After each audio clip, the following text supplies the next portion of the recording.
Dictation 10 second बाद बोली जाएगी।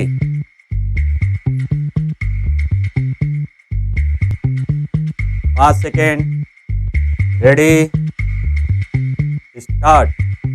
गाजा पर इजरायली हमलों में संघर्ष विराम का आह्वान करने वाले संयुक्त राष्ट्र महासभा के प्रस्ताव से गैर हाजिर रहने के 2 सप्ताह बाद भारत ने यूएनजीए की चौथी समिति में 6 वार्षिक मसौदा प्रस्तावों में से 5 के पक्ष में मतदान किया। इन मसौदा प्रस्तावों में कब्जे वाले क्षेत्र में बढ़ती बस्तियों के लिए इजराइल की आलोचना की गई है और वे फिलिस्तीनियों के घरों व संपत्ति के अधिकार की वकालत करते हैं तथा गाजा में सक्रिय संयुक्त राष्ट्र शरणार्थी एवं कार्य एजेंसी का समर्थन करते हैं। भारत की पारंपरिक नीति की नियमित पुष्टि के रूप में इस मतदान के पक्ष में की गई आधिकारिक व्याख्या ने इस संकट पर सरकार के रुख को लेकर जारी भ्रम को और बढ़ा दिया है।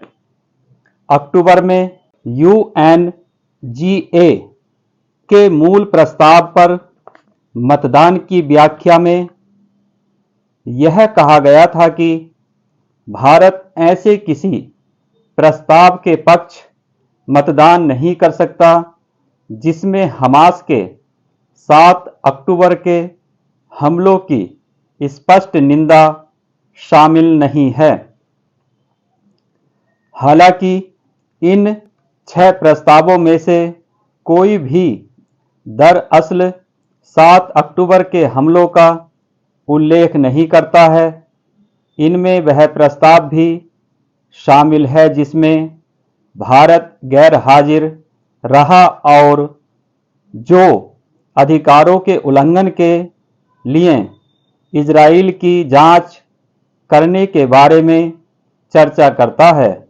इसके बजाय ये उन प्रस्तावों के जैसे हैं जिनके लिए भारत ने पहले मतदान किया था तथा चौथी समिति में विचार विमर्श के दौरान न तो भारत और न ही किसी अन्य देश ने संशोधन का प्रस्ताव किया।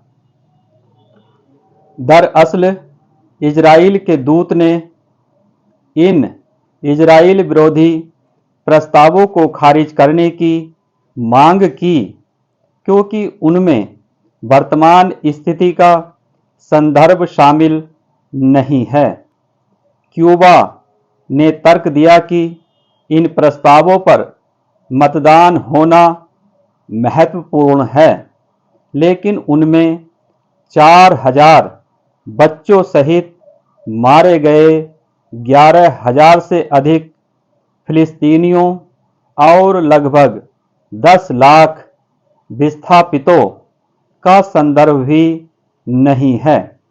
भारत ने संशोधन का प्रस्ताव नहीं किया, न ही किसी भारतीय राजनयिक ने बात रखी। हालांकि अगले महीने तब तक गाजा का अधिकांश हिस्सा नष्ट हो चुका होगा।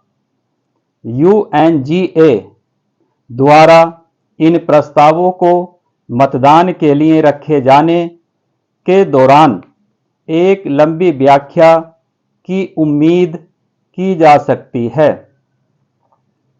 एक ऐसे वक्त में जब हर दिन मायने रखता है, नई दिल्ली स्थिति में बदलाव लाने के लिए प्रयास करने को तैयार नहीं दिखती है। यह सच है कि सरकार फिलिस्तीनी मुद्दे एवं दो देश वाले समाधान के संदर्भ में अपने पारंपरिक रुख पर कायम है और वह आतंकवादी हमलों के खिलाफ जीरो टॉलरेंस के मसले पर इजराइल के साथ खड़ी है। हालांकि वह युद्ध विराम के आह्वान में शामिल नहीं हुई है या उसने स्पष्ट रूप से नागरिक ठिकानों पर हमले बंद करने के लिए नहीं कहा है, जहां इजराइल का दावा है कि वह हमास लड़ाकों की खोजबीन और बंधकों की तलाश कर रहा है। इसने न तो आतंकी हमलों के लिए हमास का नाम लिया है और न ही भारत में इजराइल के राजदूत के हमास को एक आतंकवादी समूह के रूप में नामित करने के आह्वान के अनुरूप भारतीय कानून में बदलाव किया है। इजराइल के प्रतिशोध शुरू होने के 1 महीने से ज़्यादा वक्त बीत जाने के बाद सरकार को इस संघर्ष के मसले पर अपनी स्थिति स्पष्ट करनी चाहिए, जिसमें इस बात का भी जिक्र होना चाहिए कि भारत भरसक हालात को ठीक करने में क्या भूमिका निभा सकता है। आगामी वॉइस ऑफ ग्लोबल साउथ और G20 आभासी शिखर सम्मेलन हिंसा को समाप्त करने, इजरायली बंधकों को वापस लाने के साथ साथ गाजा और फिलिस्तीनियों के वास्ते संघर्ष के बाद के परिदृश्यों में विकल्पों को स्पष्ट करने का अवसर प्रदान कर सकते हैं।